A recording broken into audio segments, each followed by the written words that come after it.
먼저 지난주 새생명 축제 가운데 함께 하신 우리 여러분들 모두에게 감사드립니다. 84년 만에 이제 스톰이 폭풍이 왔다 그러는데, 그런 와중에서도 교회 함께 방문해 주시고 또 함께 해주신 분들 너무 감사드립니다. 어려운 환경이었기 때문에 또 찾아보신 분들이 더 소중하고 더 감동이 되는 순간이었습니다. 또 새생명 축제를 위해 섬겨주신 많은 우리 성도님들 감사드립니다. 영혼들을 수개월간 품고 눈물과 금식으로 기도해 주신 분들, 또 우리 당일날 주차장에서 또 우리 안내로, 또 음식으로, 친교로, 또 순서로, 또 간증으로 또 모두 함께 하신, 섬겨주신 우리 성도님들께 너무나 감사드립니다. 저는 우리 청년선교교회 함께 섬기며 정말 하나님의 뜻을 함께 이룰 수 있어서 얼마나 좋고 감사하고 또 자랑스러운지 모릅니다. 또 우리 가운데는 지난주에 오지 못해서 오늘 방문하신 또 분들도 계실 줄로 믿습니다. 오늘 함께 하신 분들도 정말 사랑하며 축복합니다. 우리 모두를 축복하며 또 우리 가운데 놀랍게 역사하시며 앞으로도 이루실 그 하나님께 영광의 박수로 같이 한번 올려드렸으면 좋겠습니다.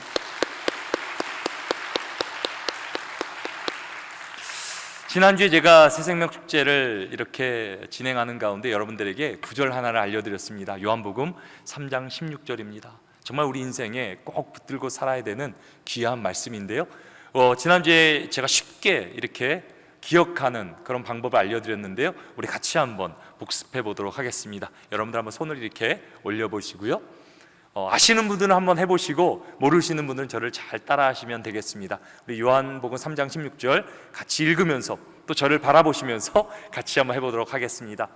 하나님이 세상을 이처럼 사랑하사 독생자를 주셨으니 이는 그를 믿는 자마다 멸망하지 않고 영생을 얻게 하려 하심이라. 요한복음 3장 16절. 어떻게 잘하셨습니까? 제가 이렇게 보니까는 다들 기억도 잘하시고 잘하신 것 같습니다. 이 말씀을 저는 평생 우리 모두가 품고 살았으면 좋겠습니다. 하나님이 우리를 얼마나 사랑하시는지, 우리에게 독생자를 주심으로 그 독생자를 믿는 자마다 멸망하지 않고 영생을 누리게 된다. 이 말씀 붙들고 여러분들 모두가 이 땅에서 하나님의 생명을 누리게 되기를 주님의 이름으로 축복합니다. 이제 오늘은 출애굽기 강해 시리즈 내 백성을 보내라 마지막 시간이 됩니다. 출애굽기는 말 그대로 애굽으로부터의 탈출을 기록한 책입니다. 출애굽 사건은 인류 역사상 하나님의 가장 위대한 구원 역사를 기록한 책입니다. 이스라엘은 그 당시 초강대국이었던 애굽의 노예였습니다. 아무런 미래도 소망이 없었던 이스라엘 가운데 하나님께서 그들을 부르시며 강한 손으로 애굽으로부터 그들을 구원하십니다. 출애굽기는 이스라엘이 애굽의 노예에서 하나님의 거룩한 백성이 되어지는 여정을 기록한 책이 됩니다. 오늘 우리가 함께 살펴볼 출애굽기의 마지막 12번째 이야기는 여호와의 영광입니다. 내 백성을 보내라라는 하나님의 말씀으로 시작한 출애굽기의 결론은 하나님의 영광입니다. 오늘 본문 출애굽기 40장 34절은 이렇게 기록합니다. 구름이 회막에 덮이고 여호와의 영광이 성막에 충만하니. 오늘 본문은 구름이 회막에 이렇게 덮였다, 그리고 여호와의 영광이 성막에 충만했다라고 전합니다. 본문에 나오는 회막과 성막은 본질상 같은 의미입니다. 회막은 모일 회자를 사용해서 하나님을 만나는 것을 강조하며, 성막은 거룩할 성자를 사용해서 하나님의 거룩한 임재를 강조합니다. 하나님은 이스라엘이 만든 성막에 영광으로 충만하게 임하십니다. 하나님의 영광으로 임하시는데 사람의 눈으로 보일 정도로 충만하게 임하셨다. 오늘 본문은 그렇게 기록합니다. 놀라운 사건입니다. 어떻게 만물을 지으시고 만물을 붙들고 계신 주인 되신 하나님께서 인간이 만든 보잘것없는 그 집에 거하실 수 있습니까? 하지만 하나님은 이스라엘이 만든 이 성막에 거하시기를 기뻐하십니다. 충만한 영광으로 임하십니다. 이것이 오늘 우리가 기억해야 될 말씀의 핵심 포인트입니다. 그리고 이것이 출애굽기의 결론이 됩니다. 우리 함께 오늘 키포인트 같이 한번 믿음으로 한번 선포하도록 하겠습니다. 같이 읽겠습니다. 하나님은 충만한 영광으로 임하십니다. 이스라엘 가운데 충만하게 영광으로 임하신 하나님께서는 지금 우리 예배 가운데도 함께 하시는 줄 믿습니다. 하나님 우리를 성전으로, 거룩한 성전으로 불러주시고 우리 가운데 거하신다, 우리 가운데 영광으로 거하시길 원하신다라고 말씀하십니다. 저의 간절한 기도와 소망이 계십니다. 우리 충현선교교회와 우리 모든 성도들이 하나님의 영광으로 충만해지는 것입니다. 우리 교회 들어올 때마다 주차장으로부터 하나님의 영광이 느껴지고, 로비에 올 때 하나님의 임재가 깨달아지고, 우리가 함께 예배를 드리는 가운데 그 영광으로 충만하게 나아가는 것입니다. 더 나아가 우리의 삶이, 우리의 일상이, 우리의 가정이, 우리의 일터가 하나님의 영광으로 충만한 삶을 살아가는 것입니다. 그것이 저의 기도와 소망입니다. 출애굽기의 결론이 하나님의 영광인 것처럼 예수 그리스도를 믿는 우리의 결론도 하나님의 영광임을 믿으시기 바랍니다. 하나님은 충만한 영광으로 임하십니다. 그래서 우리는 세상에 썩어질 것, 없어질 것을 붙들고 살아가는 것이 아니라 하나님의 영광을 붙들고 그 영광을 위해 살아가는 백성이라 성경은 우리에게 말씀하십니다. 우리 매일의 삶이 하나님의 영광으로 충만하며 하나님의 영광으로 살아가는 우리 모두가 되기를 주님의 이름으로 축원합니다. 오늘은 출애굽기 마지막 시간이기 때문에 이제까지 나눈 출애굽기의 이야기를 제가 짧게 여러분들에게 전해드리도록 하겠습니다. 그래서 이 시간에 잘 집중하시면 이제까지 제가 11주 동안 나눴던 그런 모든 내용이 잘 이해되고 기억하실 수 있을 것입니다. 출애굽기 첫 번째 이야기는 갈대 상자였습니다. 이스라엘 자손은 애굽으로 이민을 갑니다. 이민을 가서 놀랍게 하나님의 번성의 복을 누리게 됩니다. 그러나 애굽의 왕 바로는 이것을 기뻐하지 않습니다. 이스라엘을 두려워하며 이스라엘을 종으로 삼고 그들에게 태어나는 새로 나오는 산의 아이들을 나일강에 다 던져 죽이라는 끔찍한 명령을 내립니다. 그때 한 가정, 이스라엘 가정 가운데 아들이 태어나고 그 부모는 그 아들을 믿음으로 양육합니다. 그리고 죽어야 되는 그 아들을 갈대 상자에 넣어 하나님께 온전히 맡기며 나일강에 띄어 보냅니다. 그 아들은 하나님의 기적적인 구원을 경험하게 됩니다. 바로의 딸을 통해 물에서 건짐을 받게 되고 이집트의 왕자로 입양이 됩니다. 그 아들이 바로 이스라엘을 구원할 모세입니다. 출애굽기 두 번째 이야기는 떨기나무입니다. 애굽의 왕자로 자란 모세는 애굽의 모든 고등교육, 엘리트 교육을 받고 40이 되어서는 뛰어난 지도자가 됩니다. 하지만 하나님은 40의 화려한 모세를 부르지 않습니다. 모세를 광야로 인도하셔서 무명의 목동으로 40년간을 살게 하십니다. 이제 떨기나무 같은 아무런 가치가 없어 보이는 80된 모세를 하나님이 그 앞에 나타나셔서 calling, 부르시고 caring, 이스라엘을 건지시겠다, 구원하시다 말씀하시며 commissioning, 이제 이스라엘을 구원하기 위해 모세를 애굽으로 보내십니다. 이제 모세는 애굽의 왕 바로 앞에서 내 백성을 보내라라는 하나님의 말씀을 전하게 됩니다. 모세가 하나님의 말씀을 선포했건만 모세는 꿈쩍도 하지 않습니다. 아니, 이스라엘을 더 핍박하기 시작합니다. 바로 앞에 위축되어 있는 모세를 하나님은 다시 부르십니다. 하나님 자신이 모든 만물의 창조주 여호와이심을 말씀하시며 모세를 바로 앞에서 신과 같은 존재로 세우시겠다라고 약속하십니다.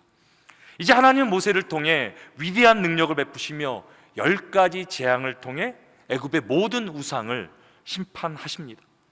애굽에 엄청난 재앙이 벌어지는데 마지막 10번째 재앙이 바로 애굽의 모든 장자가 하나님의 심판 가운데 죽임을 당하게 되는 것입니다. 그런데 이스라엘 가운데 이 재앙이 넘어갑니다. 이 날을 죽음의 재앙이 넘어갔다 그래서 패스오버, 유월절이라고 합니다. 애굽의 모든 장자가 심판에 받아 죽게 되었는데 이스라엘은 어린 양을 죽여 그 문에다 이렇게 발랐더니 그 심판을 하는 그 죽음의 천사가 넘어가게 됩니다. 그리고 유월절을 통해 이스라엘은 애굽에서 구원을 얻게 됩니다.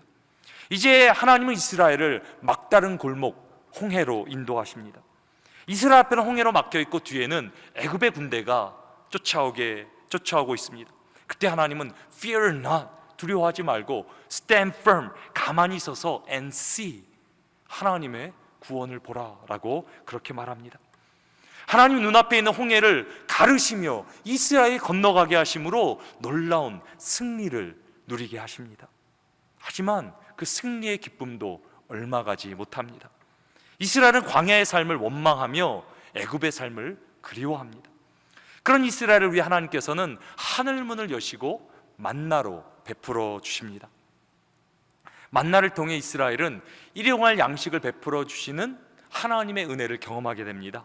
그리고 광야 가운데 하나님의 말씀으로 살아가는 그런 방법을 훈련받게 됩니다.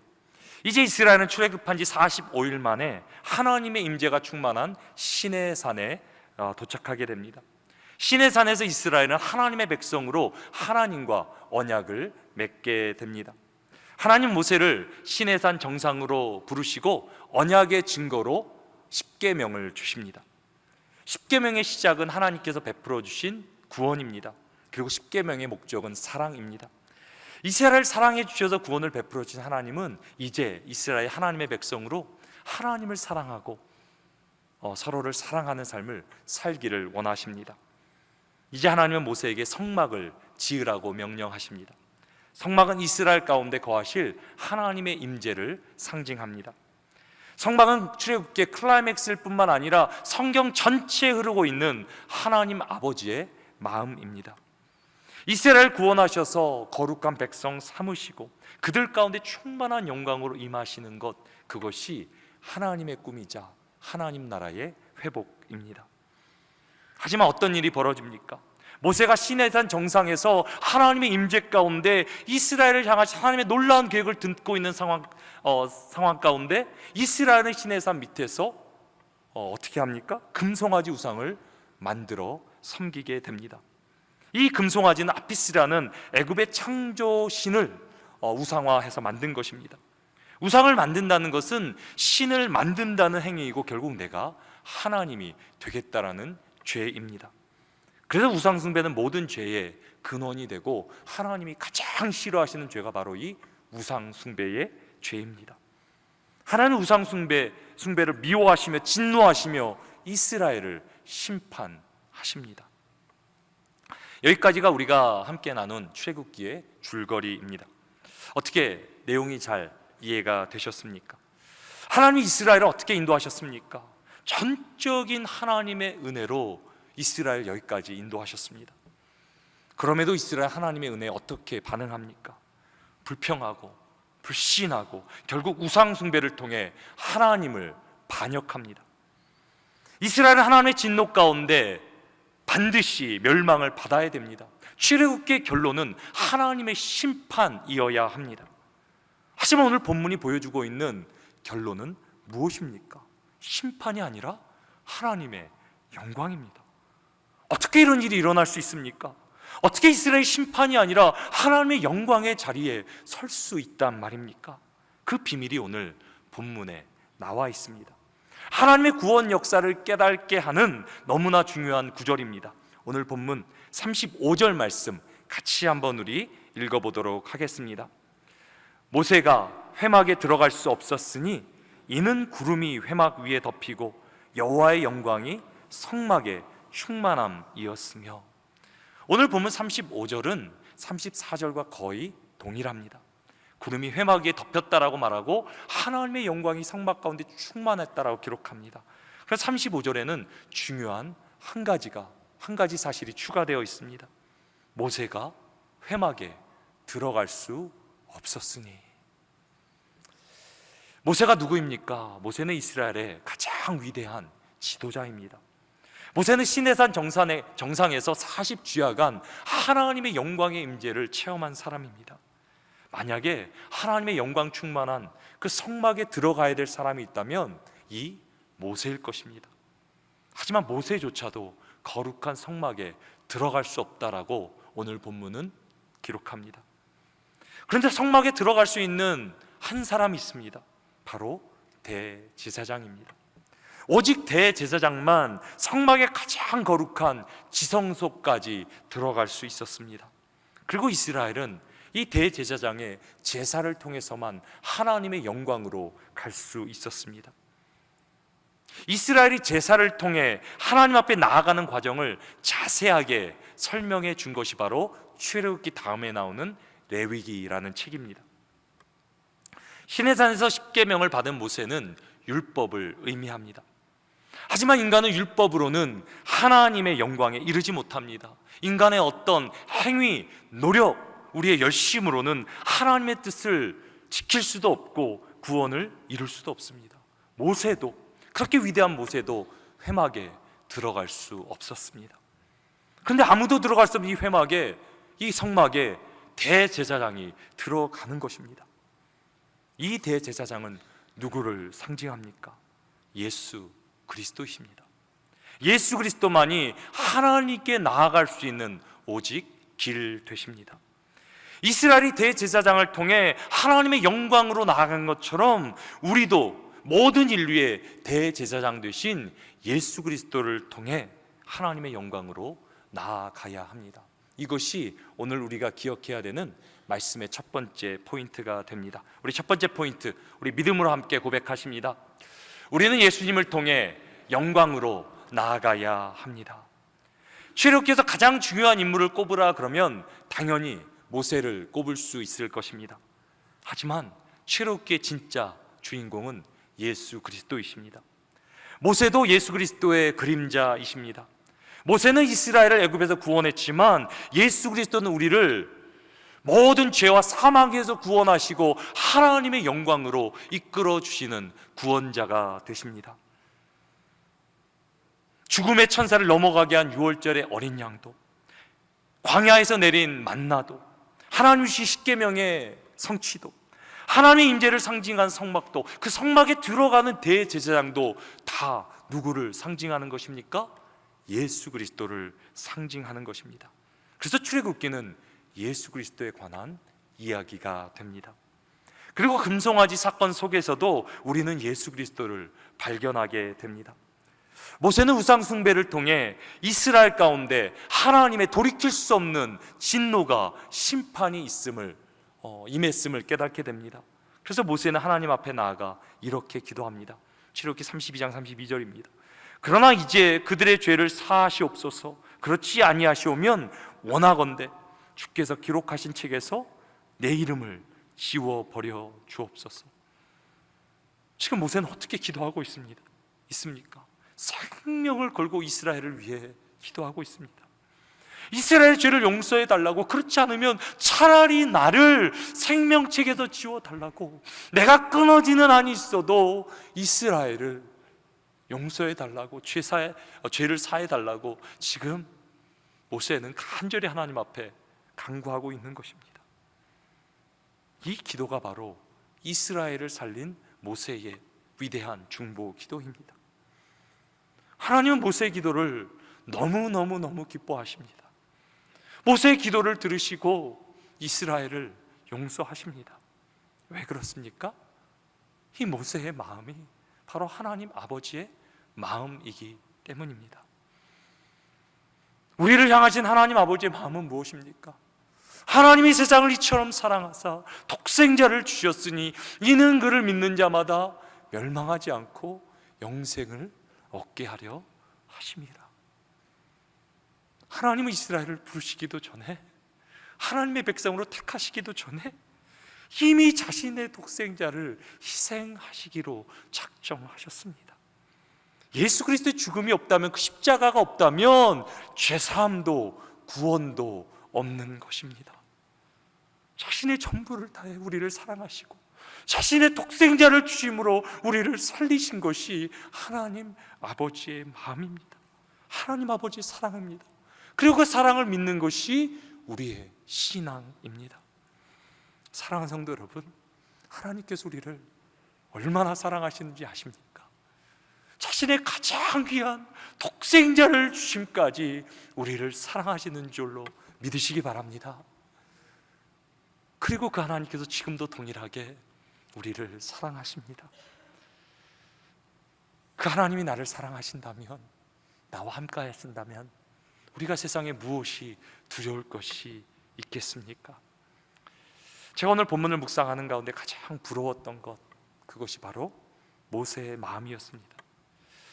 모세는 어떻게 하나님의 마음을 깨달아 알았을까? 어떻게 알았을까?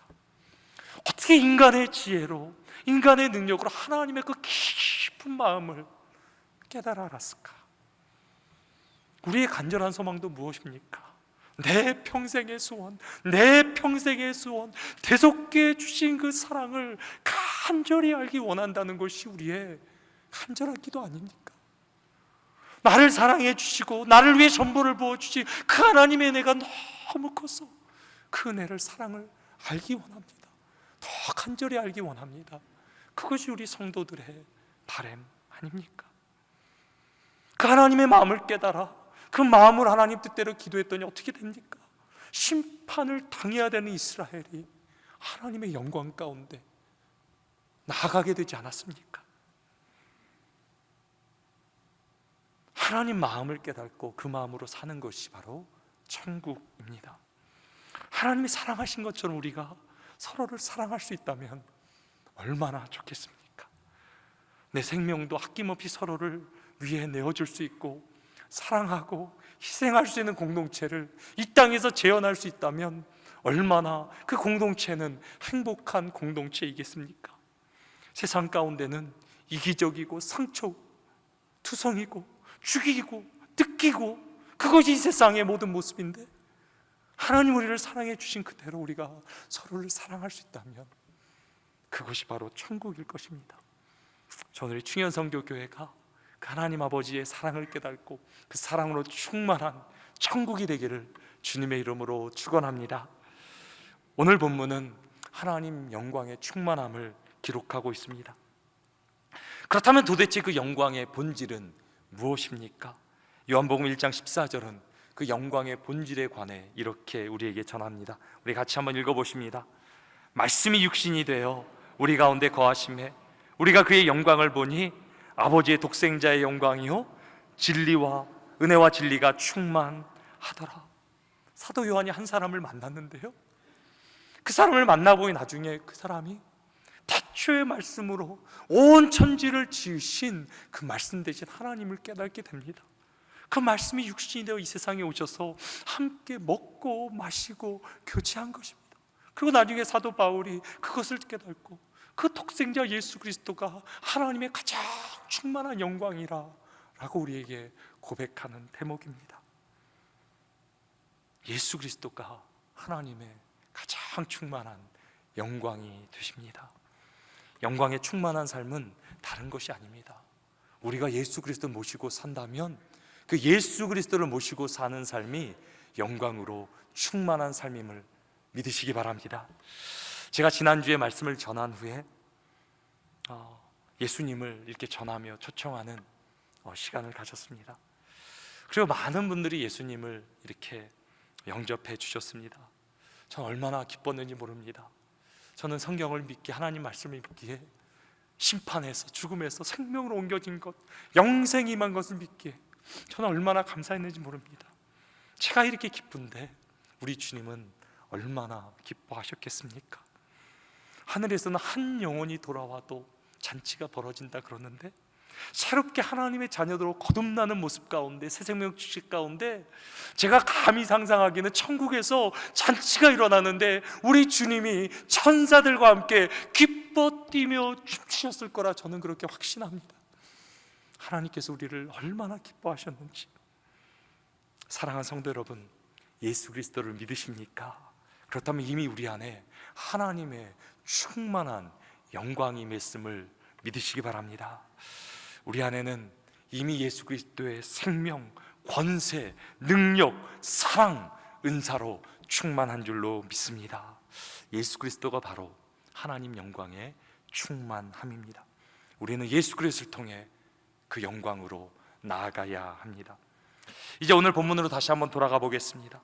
하나님의 영광이 성막 가운데 충만하게 임합니다. 그리고 이스라엘은 영광의 임재를 통해 하나님의 인도하심을 받게 됩니다.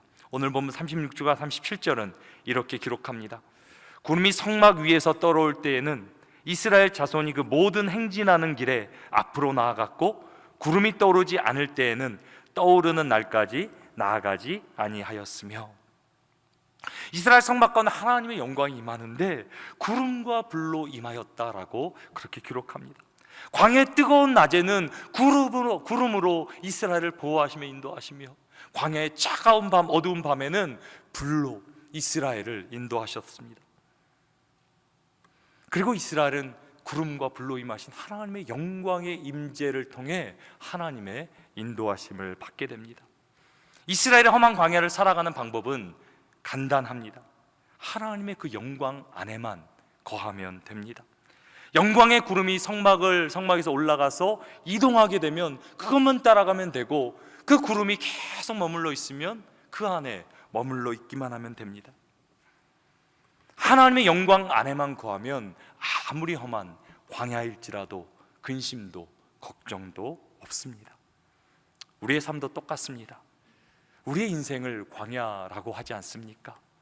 때로는 아무리 찾아봐도 길도 없고 물도 없고 우리의 힘과 능력으로는 도저히 살 수 없는 것이 이 광야 같은 우리의 인생입니다.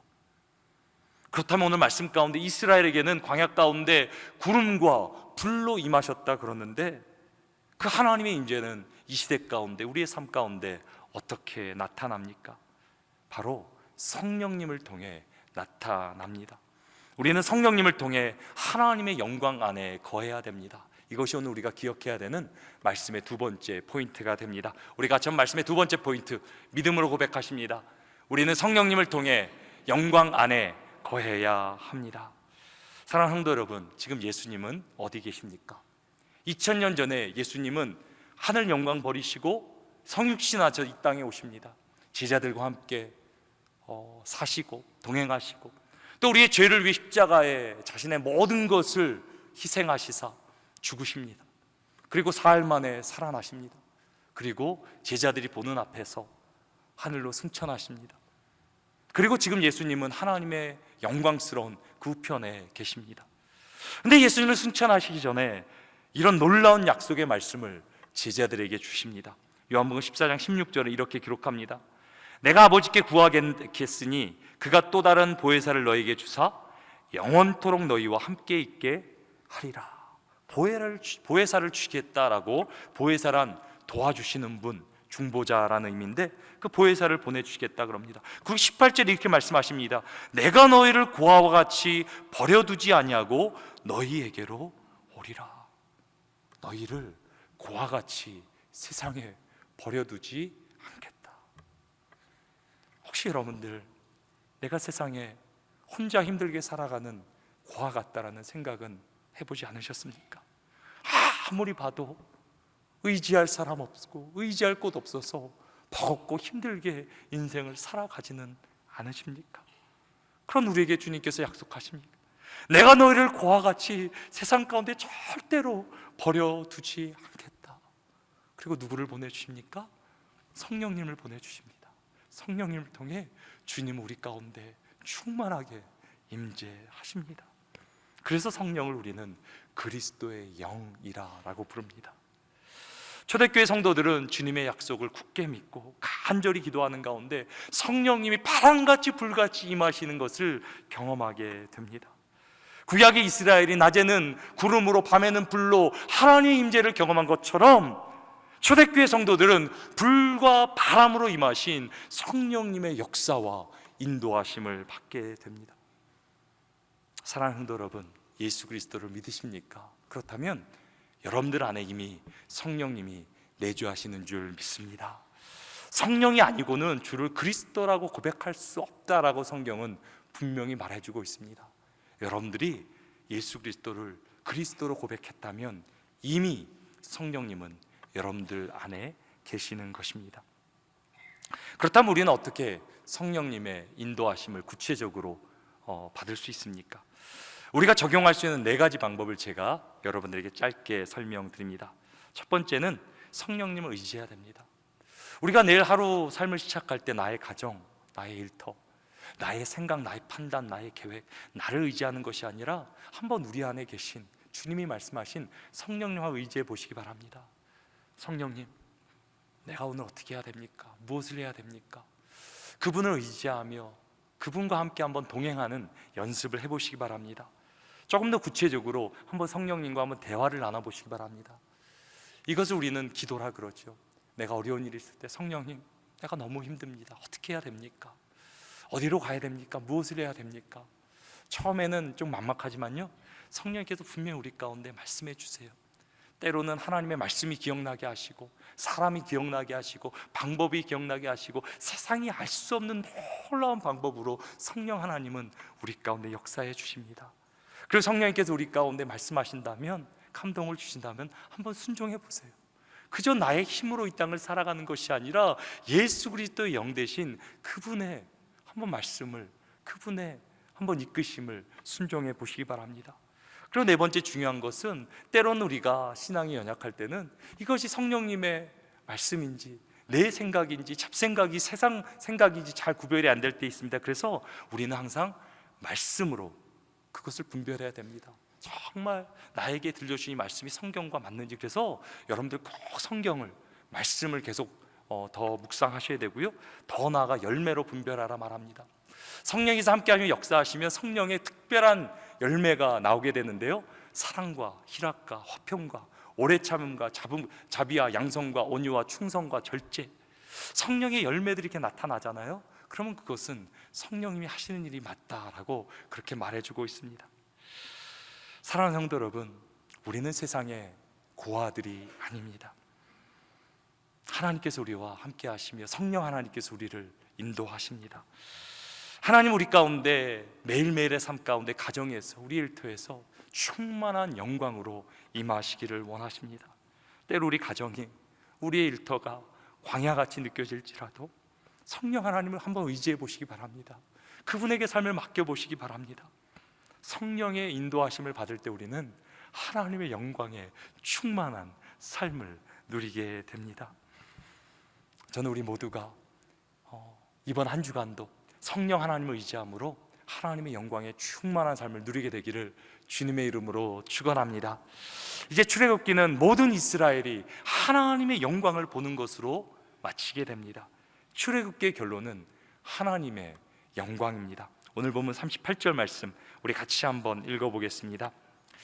낮에는 여호와의 구름이 성막 위에 있고 밤에는 불이 그 구름 가운데 있음을 이스라엘의 온 족속이 그 모든 행진하는 길에서 그들의 눈으로 보았더라. 출애굽기의 결론은 하나님의 영광입니다. 마찬가지로 우리의 신앙의 결론 또한 하나님의 영광인 줄 믿으시기 바랍니다. 아무리 힘들고 어려워도, 어떤 고난이 찾아올지라도 성도의 결말은 영광입니다. 그래서 우리는 눈에 보이는 것을 말미암아 그것을 위해 사는 인생이 아니라 하나님의 영광을 바라보며 그 영광을 위해 살아가는 삶을 살아야 합니다. 그리고 세상은 우리를 통해 그 하나님의 영광을 보게 될 것입니다. 이것이 우리가 오늘 마지막으로 기억해야 될 오늘 말씀의 세 번째 포인트가 됩니다. 우리 세 번째 포인트 같이 한번 믿음으로 고백하십니다. 세상은 우리를 통해 영광을 보게 될 것입니다. 제가 지난주에 한 장로님의 소식을 들었습니다. 나이가 지긋이 드셨고요, 주님을 얼마나 사랑하는 장로님이신 분입니다. 찬양을 기뻐하셨던 장로님. 근데 그 장로님이 지금 암투병 가운데 있습니다. 그리고 제가 그분을 위해서 계속 기도해드리고 전화로 또 교회 찾아오실 때마다 기도해드렸습니다. 제가 기도했던 것은 하나님께서 정말 생명의 역사로 능력으로 함께하여 주셔서 장로님의 암덩어리가 다 떠나가기를 위해 간절히 기도했습니다. 그러나 지난주에 소식을 듣기는 이 장로님 가운데 암이 다 퍼졌다라는 얘기를 들었습니다. 정말 제 마음이 무너지는 것 같았습니다. 어떻게 해야 될지, 어떻게 기도해야 될지. 제가 아직도 기도하는 건 우리 하나님 살아계셔서 죽은 자를 살리시고 모든 생명을 구원하신 하나님께서 장로님에게 치유의 회복의 손길을 베풀어 주셔서 낫게 해달라고 저는 아직도 기도해요. 그러나 제가 또 믿기는 무엇입니까? 성도의 결론은 영광임을 믿기에 우리 장로님께서 주님 부르실 그때까지 영광스러운 삶을 살아가며 세상 가운데 그 하나님의 영광을 증거하기를 저는 또한 기도합니다. 우리 주님은 말씀하십니다. 나를 믿는 자는 죽어도 살겠고 살아서 믿는 자는 결탄코 죽음을 보지 않을 것이라 말씀하십니다. 또 세상의 어떤 것으로도 우리를 하나님의 사랑으로 끊을 수 없다라고 사도 바울은 분명히 우리에게 전해주고 있습니다. 아무리 우리가 세상 가운데 고난과 고통과 사망의 음침한 골짜기에 있는 것 같을지라도 우리의 결론은 영광인 줄 믿으시기 바랍니다. 그래서 사도 바울은 우리에게 이렇게 전합니다. 현재의 고난은 장차 우리에게 나타날 영광과 좋게 비교할 수 없도다. 우리가 이 땅에 고난이, 아픔이, 또 고통이 있지만 장차 우리 가운데 임할 그 영광은 이것과 감히 비교할 수 없다라고 성경은 가르쳐주고 있습니다. 우리의 삶이 때로는 광야 같은 인생을 살아가지만 출애굽기 가운데 역사하신 하나님은 지금도 우리를 찾아오시며 부르십니다. 내 백성을 보내라라고 말씀하시며 죄와 사망, 세상의 근심과 걱정의 그늘 가운데 있는 하나님의 백성을 자유케 하시며 하나님의 영광으로 충만하게 하시며 이제는 그 영광을 살아가는 인생을 살게 하십니다. 그리고 우리가 믿는 것이 무엇입니까? 마라나타 주 예수여 오시옵소서. 주님이 다시 오실 때, 하나님 나라가 완전하게 임하실 때 하나님의 장막이 온 열방 가운데 임하게 될 것입니다. 하나님의 영광으로 충만하게 될 것입니다. 그리고 그날이 올 때 성경은 뭐라고 말합니까? 하나님께서 우리의 모든 눈물을 닦아주실 것이라. 다시는 사망도, 애통도, 혹하는 것도, 아픈 것도 다 사라질 것이라 말씀하고 있습니다. 이 땅은 우리의 최종 목적지가 아닙니다. 우리는 이 땅에 광야 같은 삶을 살아갑니다. 그러나 우리의 최종 목적지, 성도의 결론은 영광인 줄 믿으시기 바랍니다. 하나님께서 우리 가운데 지금도 영광으로 임하시고 이 영광에 충만한 그날이 우리를 향해 달려오고 있는 줄 믿습니다. 그래서 우리는 아무리 힘들고 어려워도 절대로 포기해서는 안 됩니다. 우리에게는 십자가를 바라보며 십자가의 끝에 그 부활의 영광이 있듯이 우리의 삶에 어떤 고난과 고통이 있을지라도 우리는 반드시 승리하며 하나님의 영광을 보게 될 줄로 믿습니다. 출애굽기의 결론은 하나님의 영광입니다. 아무리 부족하고 연약하고 하나님의 범죄하였지만 예수 그리스도의 은혜로 말미암아 그분의 영광으로 말미암아 하나님의 백성은 하나님의 영광에 거하게 됩니다. 이 출애굽기를 마지막으로 마치면서 요한계시록 21장 3절과 4절 말씀, 하나님의 성막이 완전하게 우리 가운데 임하시는 그 약속의 말씀을 우리 읽음으로 우리 출애굽기 말씀, 오늘 말씀을 마무리하도록 하겠습니다. 같이 한번 읽어보십니다. 내가 들으니 보좌에서 큰 음성이 나서 이르되 보라, 하나님의 장막이 사람들과 함께 있음에 하나님이 그들과 함께 계시리니 그들은 하나님의 백성이 되고 하나님은 친히 그들과 함께 계셔서 모든 눈물을 그 눈에서 닦아주시니 다시는 사망이 없고 애통하는 것이나 곡하는 것이나 아픈 것이 다시 있지 아니하리니 처음 것들이 다 지나갔음이러라. 아멘.